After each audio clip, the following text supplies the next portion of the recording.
Kufika yule mzee kakamata kibirika hivi, kamtia jamaa mule, anakamua tangu asubuhi hajaupata mkojo. Hatua ya tatu ambayo ndo mbaya, mkojo unakuwa unazidi. Jamani, nataka tuelewe kwamba ile tundu ya uume kama ina sentimita 5, mpira una sentimita 7. Tumeelewana sijui? Sasa fikiria 7 ipite kwenye 5, vipi na vipi hapa?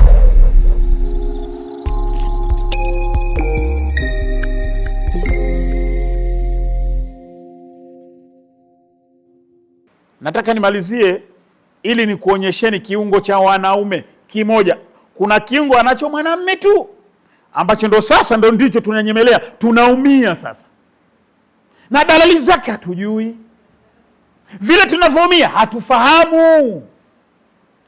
Ndugu zangu, watu wengi tunafahamu kwamba ili liko hapa, moyo uko huku, figo ziko pembeni, lakini tenzi dume wengi hawajui. Nani anajua wapi ilipo tenzi dume? Prostate. Kwanza hicho kitu inawezekana pia ndo kwanza nakizungumza leo hapa. Mwanaume yeyote ameumbwa na hicho kiungo. Kinaitwaje? Tenzi dume kwa lugha ya Kiswahili. Naeleweka? Wataalamu wanaita vipi? Prostate. Kipo chini ya kibofu cha mkojo, mbele ya kibofu cha kinyesi, rectum. Nini kazi yake? Hicho ndicho kimekufanya wewe uitwe mwanaume. Kama ungekuwa huna hicho, usingeitwa mwanaume. Kwa sababu ndicho kinachotengeneza shahawa, ndicho kinachokupa wewe ustawi wa jamii yako, upate watoto. Ndani ya tenzi dume ndiko kunakotoka progesterone inayoamsha mambo. Unanielewa?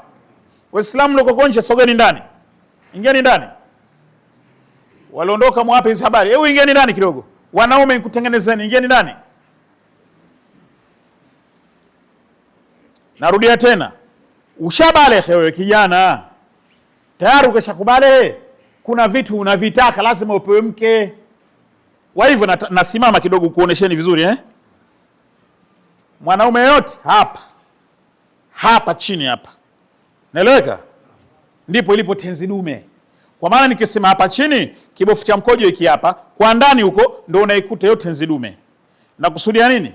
Hii hapa ndo kibofu cha mkojo, tenzi dume inafungwa hapa. Allah ndipo alipoifunga. Halafu ndo baadaye unapita huo mpira, urethra. Ndani yake ndo kabebwa huyo bwana mkubwa. Naeleweka? Nilivyosema mwanzo, tenzi dume kazi yake kutengeneza shahawa. Ya mwanzo progesterone. Mwanamke yeye ana thyroid hapa kwenye shingo. Inatengeneza nini yeye? Yeye anatengenezewa nini? Estrogen. Hii tenzi dume ina kazi nyingi, lakini kubwa nitaizungumza hiyo ya kuamsha hisia. Tumeelewana? Lakini sasa tuizungumze hii kazi hii ya progesterone hii. Kazi yake nini? Hii angalia wewe siku kila mtu anajua aliyekuwa bale. Nashukuru wengi bale watoto wako kidogo. Aliyekuwa bale siku ya mwanzo leo na bale unajiona tu mafua yanatoka. Tumeelewana hiyo ndio progesterone yenyewe. Inakwenda kuusafisha ule mpira, urethra. Ule mpira unasafishwa ili wewe kushatayarishwa kufanya tendo la ndoa, ili utakapomuingilia mwanamke usimpatie maradhi yaliyokuwa yameganda kwenye ule mpira wa mkojo. Mnaelewa? Kwa maana hiyo maji yale automatically yake kabla ya tendo la ndoa yanatangulia mwanzo kuusafisha mpira, ili wale wadudu wa UTI usije ukawasukuma wakaenda kule ndani. Tumeelewana Ndio maana kwa kuwa leo wengi wa kina baba hawana progesterone. Kwa sababu gani? Progesterone inapatikana kwenye matunda ya asili, hasa embe iliyoanguka wenyewe, fenesi lililoiva wenyewe, ndizi iliyoiva wenyewe. Kule utovu unaopatikana katika haya matunda ndio inakwenda kuijenga hiyo tenzi dume. Mlilijua hilo? Ndio maana leo wengi tunapoingilia wake zetu hatutoe progesterone, wake zetu tunawasukumia maradhi. Wengi wa wanawake wanapata UTI, wengi wa wanawake wanapata ovarian cyst, wengi wa wanawake wanapata PID. Nanielewa sijui ngizungumza hivyo? Lakini pia vile katika yale maji tunapata nini? Strong multivitamins. Katika hiyo tenzi dume inatengenezwa chakula special kwa ajili ya kumnenepesha mwanamke. Chakula special ambacho kikimwingia mwanamke ananenepa, anakabiliana na tendo la kubeba ujauzito kwa muda wa miezi 9. Unanielewa? Jamani, shughuli ya kubeba binadamu mwenzio kwenye mwili si ndogo. Miezi 9 una mtu mwenzio humu. Leo hili toke tangazo, Mnazi Mmoja imetangaza wanaume waliokuwa hawajapata watoto watapigwa sindano, alafu atabeba miezi 3 mimba. Yuko ataka kwenda? Miezi 3 tu uweke mtu mwenzio. Lakini wenzetu Mwenyezi Mungu kawapa nini? Wanajua mwenyewe. Kwa hivyo anakuwa anapata strong multivitamins, anenepeane, akibiliane na lile tendo. Lakini vile vile katika hiyo tenzi dume kuna acid pia inakuwa inatoka mwanaume. Acid hiyo inakwenda kumfanya mwanamke awe flexible, mwanamke apendeze, awe laini. Sisi tunajua malengo yetu ya kuoa, nisaukum harthul lakum faatu harthakum ana shi'tum, wake zenu mashamba yenu, yajilieni mashamba yenu vyovyote. Hivi mke wako kama mimi hivi, mimi na wewe urafiki wetu vipi? Mtalala kitandani kweli? Ukigusa kifua jiwe, ukigusa mgongo jiwe, ukigusa kitu gani jiwe, utalala naye huyo? Nikupeni hadithi moja. Mimi siku moja ndo kwanza naoa bwana, mke wangu alikwenda kujifungua, urafiki nilikuwa na ndugu zangu nakaa nao. Siku hiyo bwana, ndugu yangu kaja kala kitanda changu kile. Mimi nishasahau, sikamkumbatia. Kukumbatia mbona nagumu hili tu. Kumtizama kumbe ndugu yangu sema, aya, kumbe kajalala hapa huyu. Kwa hivyo ulaini unaopatikana kwa mwanamke ndiyo hiyo acid inomsababisha awe hivyo, iko kwenye nini? Tenzi dume. Si mnanielewa? Hii mada kubwa. Acid hiyo ndiyo ukimwingilia mwanamume mwenzio ama akiingiliwa mwanaume mwenziwe kinyume na maumbile, unamkuta mwanaume huyu siku 2-3 tayari kishabadilika, unamkuta yuko tofauti vile alivyokuwa zamani. Tumeelewana? Acid hiyo ikawa ndo haramu mwanaume kuvaa pete ya dhahabu. Watu wengi sana hatujui makatazo tunayapata. Kwa nini? Hii pete unayovaa hili shaba hili, lakini tunaliona itakwenda mpaka mwisho hapa patalika hapa. Kwa nini? Panalika kwa sababu kwenye mikono kuna tundu zinafyonza. Shaba hii kuingia katika mwili wa binadamu si tatizo, kwa sababu madini ya shaba ndio yanatengeneza nywele. Si mnanielewa? Na tukasema kila siku kwamba shoki ndio na wingi wa shaba nyingi, kopa. Ndio maana ala shoki akayumba ina nyuzi kama nywele. Wa Malaysia wakaita shoki rambutan. Kwa Kimalaysia rambutan ni nywele. Tumeelewana? Hasa tenzi dume za wanaume, zile faida zinazopatikana wanawake hawazipati, na madhara yake yanakuwa nini? Sikiliza vizuri. Tenzi dume utaiumiza katika hali 3. Hali ya kwanza, kama una tabia ya kupanda mnazi kwa mkono mmoja.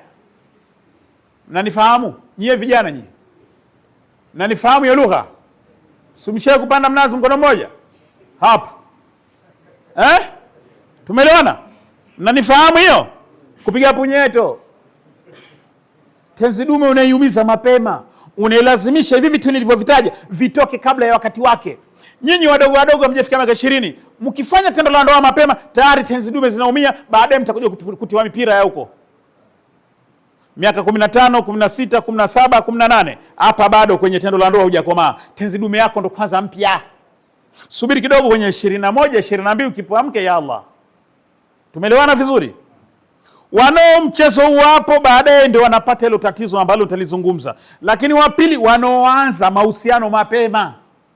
Iwapo kama utakuwa na mshikaji, utakuwa na nini, girlfriend, nyie watoto vijana, iwapo kama utaanza na mahusiano ya wanawake mapema bila ya ndoa, kabla miaka 20 na tenzi dume pia unaiumiza. Vipi imeumia tutakuja kuona. Lakini mwisho, iwapo kama utakuwa unakula machipsi, sisi sasa watu wazima, unakula mashikaki ya pedu, maana Mwenyezi Mungu amrehemu. Nilikuwa naye kijana wangu mmoja alikuwa askari polisi. Kama mlikuwa mnakumbuka, katika bendi ya polisi kulikuwa kuna jamaa mmoja anashika lile. Sawa Bonge alikuwa ndugu yetu yule, sisi mtumbatu kabisa. Alikuwa na bwana daktari, bwana mimi asa kama sijapata mishikaki ya pedu asa sijaona raha. Usile. Asikii. Pigwa na stroke akiwa na miaka 28 tu. Akwenda Rahma, tunamtizama pale, katiwa mipira. Kaka watu wanamtizama ka paralyze wote. Kamaliza miezi 3 pale, wakamrejesha nyumbani, watu wakamsahau kama yupo kabla hajafa. Dunia ya leo kwa haonekani mitaani, watoto kuna vipi? Watu wanakusahau kabisa. Kwani fulani mbona simuoni siku hizi? Hayupo, anaumwa. Yule bwana akafariki na hatuna tena, mdogo tu. Pedu! Nilikwenda Makunduchi, kuna imamu wa msikiti mmoja akatualika chakula. Tulivyofika kwa chakula na kutali chuzi zito. Nikamwambia vijana wangu, ng'ombe vipi? Naonaje mzigo? Amba daktari, mzigo ndio kuja kulivua hivi. Paja kala ng'ombe lakini kuku. Nikamwambia Sheikh Mohamed, kuku nakula sana wewe. Ambia mbona na wengi kwa friji? Nikamwambia niletee familia yako yote nikuoneshe madhara yake. Kuanzia mtoto wa miaka 4 mpaka yeye mwenyewe pressure hakuna hata mmoja aliyoshuka 180. Wote wana pressure. Nikamwambia unaona Sheikh madhara haya? Wewe mwenyewe pressure, hao watoto unafikiri watafika wapi? Acha. Si mnanielewa? Kwa hivyo ulaji huu wa makuku, wa mishikaki, kuna watu wazima wengine na watu wazima ovyo. Unamkuta mtu kanunua eti soda inaji inatia nguvu hii. We baba we. Inaji kutia nguvu. Angalia precaution yake, inakwambia usinywe zaidi ya chupa 2. Usinywe wakati wa kwenda kulala. Mtoto wa miaka 18 chini asinywe. Kwa nini? Kinywaji kinapewa tahadhari nyingi, hauogopi wewe? Si kinywaji. Tumeelewana eh? Hasa vinywaji vya carbohydrate drinks, vinywaji vya viwandani ndivyo vinavyosababisha pia tezi dume yako kuumia. Kwa sababu gani? Small blood vessels itakosa kupeleka damu. Ikikosa kupeleka damu, ndugu zangu, nataka tufahamu kwamba hii mishipa membamba inosambaza damu katika viungo vya ndani inapeleka nini? Ndio inapeleka hivi virutubisho. Allah kafanya wiring maksudi mpaka mishipa membamba kama unavyoona huu umeme huu. Si tunaziona hizi hivi mwanzo wa waya nini? Si lile waya kubwa lile. Kwa hivyo na mzunguko wa damu vile vile unaanzia na big blood vessels. Baadaye Allah katengeneza wiring zifike kila pahala. Vijumba vyetu vikapata umeme kutoka waya mkubwa. Na vile vile ndivyo inavyokuwa. Kwa hivyo tufahamu kwamba ukikosa damu sehemu fulani kufika, wewe ukianza siku hizi na ganzi, shaka jitayarishe. Kwa nini una ganzi? Sioni vizuri katika macho kuna small blood vessels. Wewe muangalie hivi. Mishipa membamba. Tumeelewana? Kwenye ulimi. Unaona mishipa damu hiyo? Allah anatisha. Kwenye rectum unamkuta mtu ambaye anatoka damu siku hizi bila kufahamu uko kwenye rectum, mfuko wa kinyesi. Mishipa damu haikufichwa, iko hivi hivyo. Unavyoona kwenye ulimi ndio ilivyo kwenye rectum. Kwa hiyo ukipata constipation, ukipata uyabisi kwa kula kama chipsi, ukipata uyabisi kwa kunywa maji baridi, ukipata uyabisi kwa kula ile nini vijana wa kulele kabisa baga, ukipata constipation unapata bawasili, na bawasili inaumiza sana. Narudia kwenye mada, nazungumza tenzi dume. Hapo sasa jiangalie mwenyewe ulivyo siku hizi. Dalili hizi ninazozisema ndizo dalili za tenzi dume kuumia. Kuna stage 3. Naanza na stage ya mwanzo. Mwanaume akiamka asubuhi lazima anakuwa vipi? Lazima ajipange paredi. Unajua askari mliopitia? Naita nini morning call, sio? Lazima mwanaume yote ya vipi? Nikizungumza hivyo mnifahamu kidogo? Lazima hiyo. Wewe mwanamume lazima. Kwa sababu gani? Wiring Mwenyezi Mungu alizozifanya zile za damu mwilini, mwisho wa wiring ndio akapatikana jamaa. Tayari ndio mwisho. Zile waya alivyozisonga Mwenyezi Mungu, baadaye ndio akapatikana huyo sheha. Tayari unapolala mapigo ya moyo yanashuka. Pulse zako hivi sasa tukikupima uko kwenye 75 per minute. Kwa dakika moja unapiga mapigo 75 pa 75 dakika moja, lakini ukilala yanashuka mpaka 45. Na ndio maana pumzi zako zinakuwa za hatua fa. Sawa? Lakini ukiamka mapigo yanakuja juu. Yakija juu msukumo wa damu unaongezeka. Msukumo wa damu ukiongezeka, kwa kuwa mishipa mitupu iko pale, lazima jamaa atashtuka. Unaelewa? Akishituka, unataka kuja msikitini, lazima uende wapi kwanza? Msalani, si ndio? Utakapokwenda msalani inavyotakiwa, vile ukikojoa futi 1 kutoka pale ulipo, mkojo ushuke hapa. Unanielewa? Mkojo kuanguke wapi? Hapa. Lakini shekhe wangu, ndugu yangu, ukijiona unajikojolea kwenye miguu, jua hiyo namba 1 tenzi dume ishaanza kuumia. Watu hawajui, unamkuta mtu enda lakini humu. Tumeelewana sijui? Wewe unakojoa kwa miguu. Wengine anaambia bwana mimi najikojolea kwenye visigino.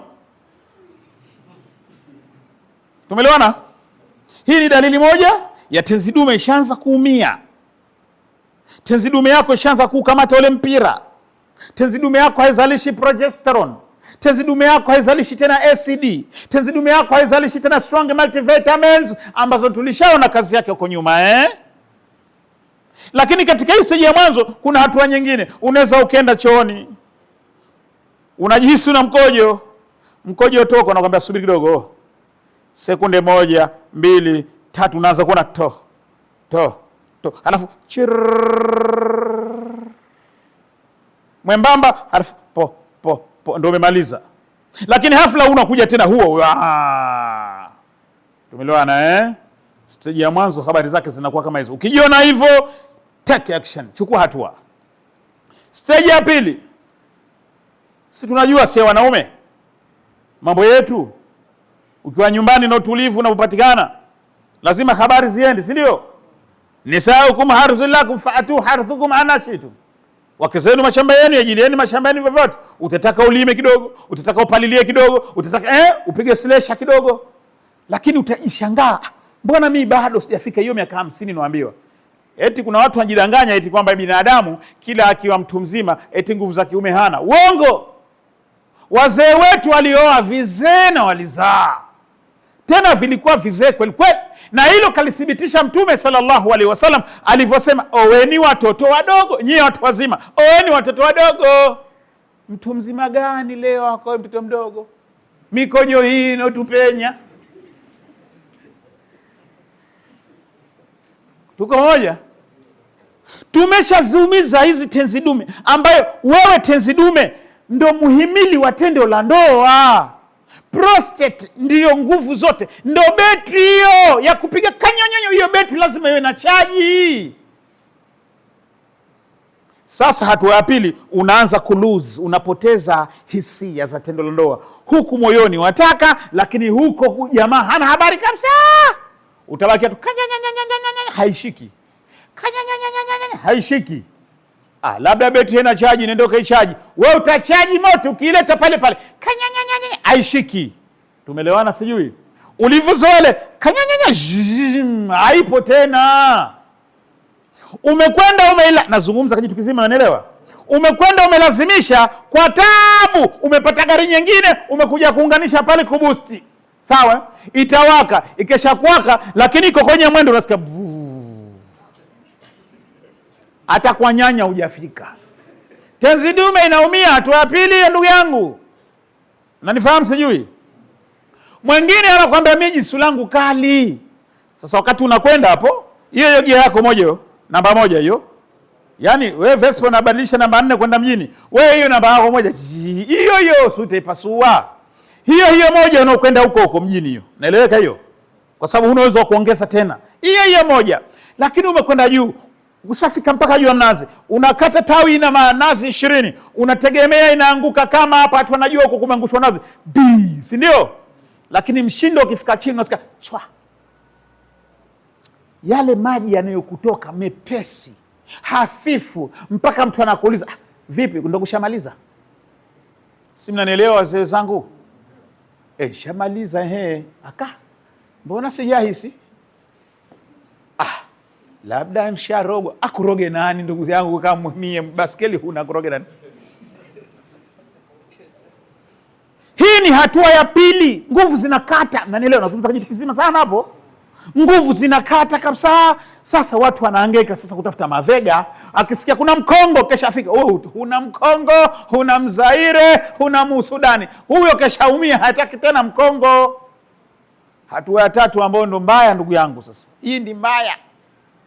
Unakwenda, umelazimisha, kushamaliza kulazimisha, ule wakati ule wa kutoa salamu. Nanielewa? Naeleweka nikizungumza hivyo? Si ushaingia kwenye swala, kushamaliza haraka zako mwenyewe, nataka kutoa salamu. Assalamu alaikum wa rahmatullah. Assalamu alaikum wa rahmatullah. Ndio? Ule muda si tunajua sote unakuwa na mabadiliko fulani hivi.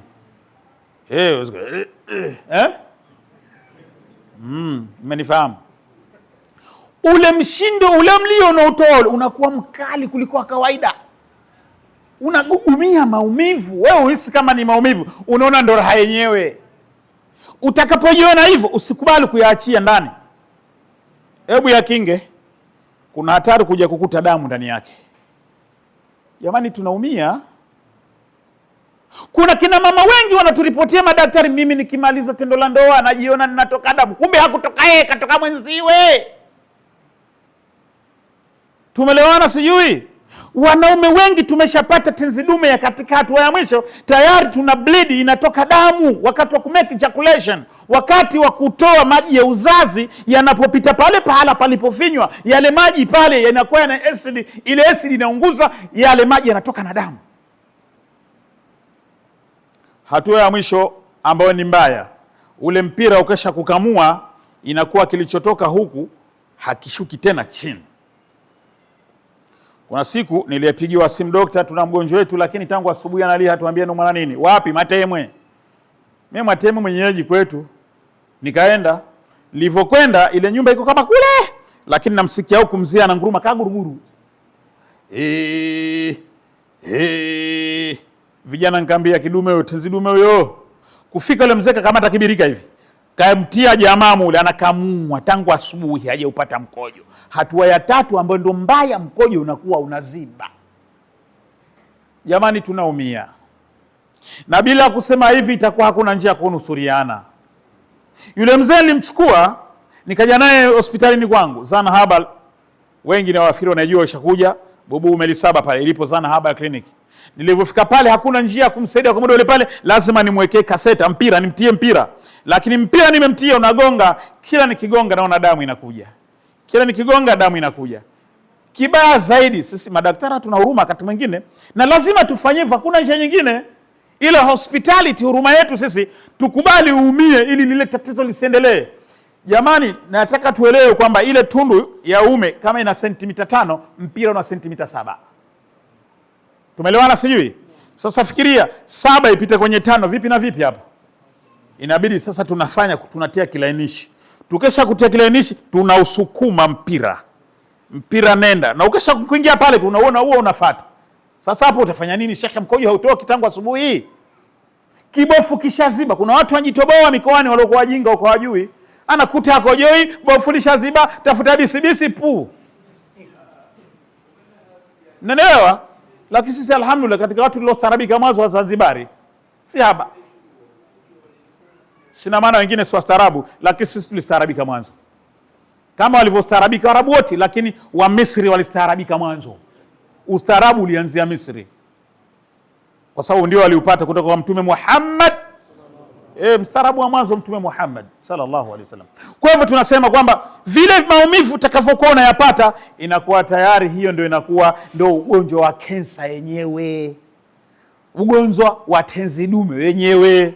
Kwa kumalizia, ndugu zangu, sisi tumeanza kupiga hizo kelele zamani, na wengi tuliobahatika angalau kufika huko katika ibada za hija, tuliona watu wanavyoitumia tiba asilia, na sisi tulibahatika kuona watu wanavyoshajishana katika nchi zao. Na ndio maana na mimi nikasema nitapiga kelele kushajisha. Ndugu zangu, Wasiria wamefanikiwa ndugu zangu.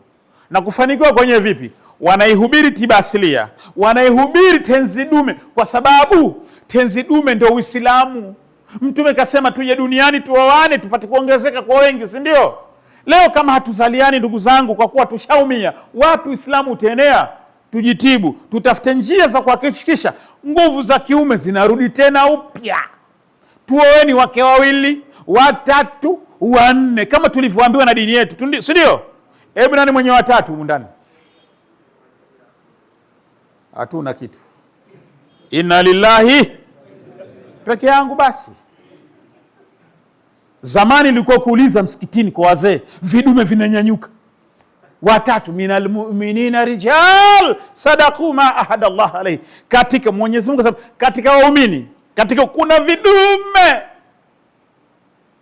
Jamani, katika mengi ambayo Mtume kasisitiza sunna zake, alikuja akamuuliza mjukuu wake Hussein, alikaa na masahaba zake hivi, akawa kila sahaba anamuuliza zile ahwali zao wanaozifanya katika ibada. Wengine wanasema mimi kutoa sadaka, wengine wanasema mimi kusimama usiku. Kila mtu anajisifu, sio?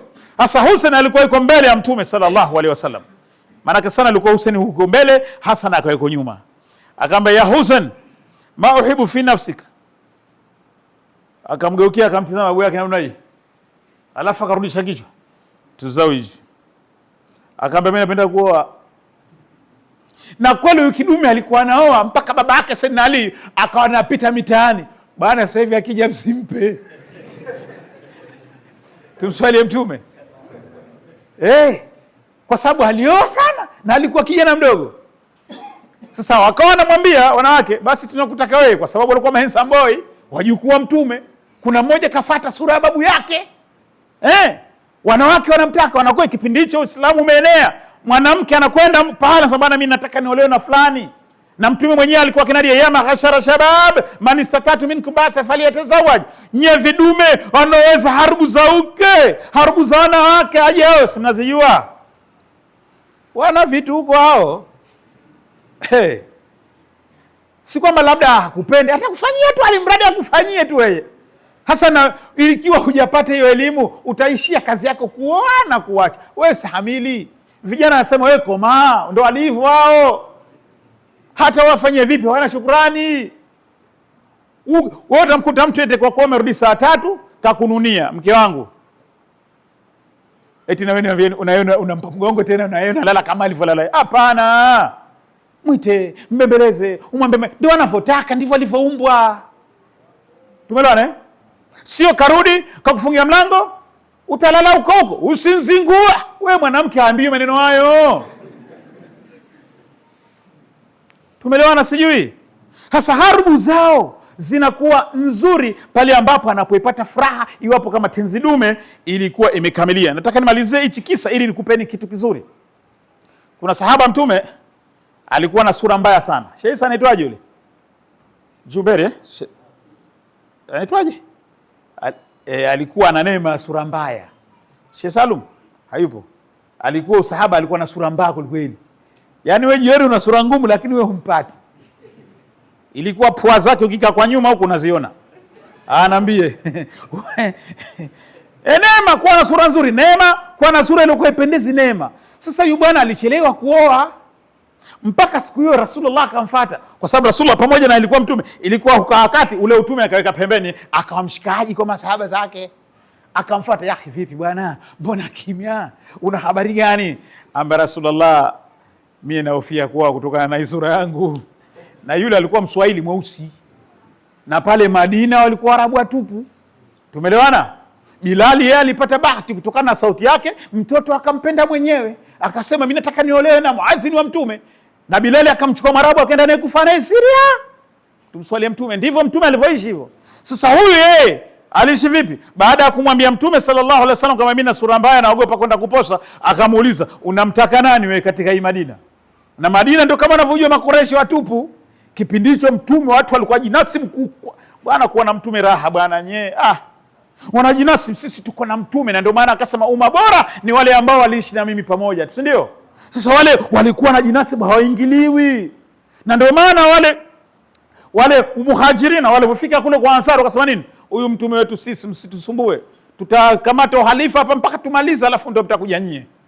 Ndio maana wale Ansari wakakosa uhalifa kwa sababu nini? Walisema huyu Mtume wetu sisi tumekuja na sie. Madhaifu ya kibinadamu hayo, si ndio? Hata na sisi tunayo hiyo. Kwenye mitandao utakute Shemselemu kwani wa wapi? Mpemba, si Mpemba mdonge. Yetu mdonge. Ya kawaida hayo. Kwa sababu sisi tunampenda, si ndio? Kwa hivyo yule bwana alivyosema mimi namtaka mtoto wa fulani, Mtume sallallahu alaihi wasallam, ile nyumba iliyotajwa ilikuwa ni nyumba ya mtukufu. Amemtaka, niachie. Rasulullah siku ya pili akaingiza magumu le ndani. Alivyoingia ambia tumepata ugeni mkubwa, wale watu wakafurahi sana. Kaja Mtume sallallahu alaihi wasallam, ya Rasulullah, nini unakitaka? Ambia nimekuja kuposa. Manake na mie shambenga kwa mambo hayo, wewe kinaambia nataka mke niambie tu. Kama nataka mke wewe niambie nyimbo fulani, mimi nakwenda. Hata awe vipi mimi nakwenda. Sasa Rasulullah kamba nimekuja kuposa, bwana alhamdulillah mtoto wetu mpate bahati kuja kuposa. Manake watu walikuwa hawajali kama Mtume kishakuwa kizee, wao wanampa tu watoto wao. Mpaka kachezea wangapi? 11, 9 kafa nao mgongoni. Tumswalie Mtume. wewe watatu tu siwezi. Akaambia lakini sasa sio kama namtaka mie. Hao namtakia nani ya Rasulullah? Namtakia fulani. Ile bwana alipotajwa fulani akaimeji ile picha ile mtu mkwewe. Akaambia mimi sina neno, labda tumuulize mama yake. Akaita mama mtu. Alipokuja mama mtu akamwambia ya Rasulullah akaja kwa ajili ya mtoto wetu, binti yetu amekuja kumposa. Alhamdulillah, mama mtu karuka, hakusubiri. Lakini sasa si kwamba anamtaka hivyo, anamtakia fulani. Mama mtu akasema ngoja tumuulize mwenyewe. Akaitwa mtoto mwenyewe. Alipoitwa mtoto pale akapewa lile agizo. Alipopewa lile agizo mtoto akasema baba mtu kamtupia mama. Mama akanitupia mimi. Anarudisha kwa Mtume. Ya Rasulullah nakusikiliza wewe mie. Tumswalie Mtume. Muona hekima hizo? Mtoto akamwambia mimi Rasulullah nakusikiliza maamuzi yako. Ambia kama unasikiliza maamuzi yangu mimi nimependa yule mume yule kijana awe mumeo kwa ajili ya Allah. Ambia Rasulullah nimeridhia. Baada ya siku 3 ikafanywa harusi. Kufanywa harusi kama tunavyojua kuchachukua mtoto mdogo lazima ndoa ikamilie, si ndio? Siku ya kwanza hamna kitu. Siku ya pili hamna kitu. Siku ya 3 yule mtoto wa kike akasema huyu bwana inawezekana huyu mgonjwa. Hapa ndo nishapata. Hapa hakuja kamilia ndoa na kwenda kwa Mtume. Kaenda kwa Mtume, Rasulullah yule mtu hajanidasa. Hajanigusa. Huyu bwana hajakugusa. Basi niachie, nipe siku 3. Akaenda akamwambia akhi wananitia aibu vipi? Kuna tatizo gani? Akamwambia Rasulullah niachie siku 3. Niachie siku 3. Yule bwana kumbe alikuwa mwenyewe na ratiba zake za qiyamul laili. Kumuomba Mwenyezi Mungu kwa ile fitina alokuwa nayo, siku atakapokuja kwenda ndio yaanzie mapenzi hapo, kwa sababu anajua huyu hanipendi.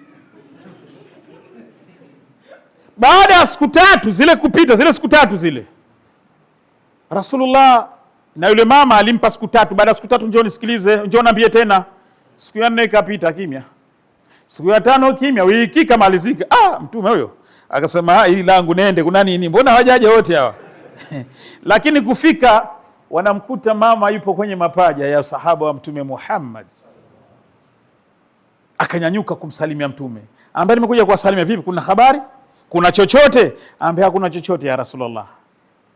Ikawa kesi imemalizika hapo. Mnajua sababu gani? Ndio ile nilizungumza minal mu'minina rijal. Vidume wanaume. Huyu bwana sahaba wa Mtume alikuwa yuko sawa. Ndio maana mtoto wa Kiarabu heshima ikaja. Mnanielewa? Tenzi dume ndio inaleta heshima. Vijana natumia lugha yenu, unapiga show mpaka mtu anasahau jina lako. Akamwambia kwani asahau jina lako nani wewe? Kishajua yeye Said hivyo. Lakini nafika pale kwa vile uliomuonesha furaha, halawa. Furaha umemwonyesha, hakujali huna kitu, hakujali huna kazi, hakujali huna pa kukaa, lakini karizika na hali yako, si ndio? Hivi ndivyo tunavyoambiwa. Sasa yule alikuja akaonyesha show na ikabidi aanzishe mapenzi pale. Vijana wa leo, tenzi dume tushaziua kwa kababu 2 na kachori na juisi ya shilingi 300, anamchukua mtoto wa watu, hawezi kufuata tendo la ndoa, ishakufa. Tumelewana sijui? Utofauti zamani na leo. Watu walikuwa wanazaa mapema. Leo vijana unakuta mtu shakana kama mtoto hajapata mtoto, hajui kufahamu kwamba tenzi dume ishakufa. Haitoi spamu akasukuma vizuri. Spamu anatoka kwenye testosterone huku chini, lakini wanatakiwa wapande juu ili wasukumwe na yale maji. Na nifahamu sijui, lakini hawana nguvu kwa kula chipsi, hawana nguvu kwa kula malta, hawana nguvu kwa kunywa inaji, hawana nguvu kwa kula mchele wa mapembe. Kwa kumalizia, wale mabwana kule Syria wakatupa alternative ya mwanzo. Mabwana la mwanzo, tununue baskeli.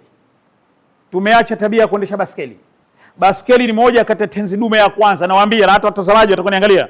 Baskeli unapokiweka kibao hapa, tenzi dume unakuwa kushaiweka juu ya nini? Kibao. Kwa hivyo vile ukifanya hivi unaifanyia massage, sawa Unaifanyia nini? Unaifanyia massage. Kwa hivyo kila siku utakuwa kwa imara. Na ndio maana waendesha baskeli wengi wana watoto kuanzia 9, 10, 12. Si mnanielewa?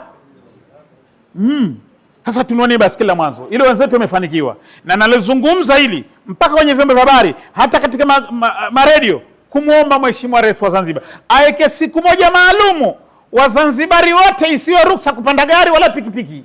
Siku moja tu tuchezee baskeli, kama unatoka Mfenesini mjini unarudi kwa baskeli. Si ndio walivyokuwa kienda hivyo? Watu walikuwa natoka Nungwi. Mimi mwenyewe nilikuwa natoka kwetu kwa baskeli na kuja mjini. Wanakujua kwetu washakujua wapi sisemi leo hapa.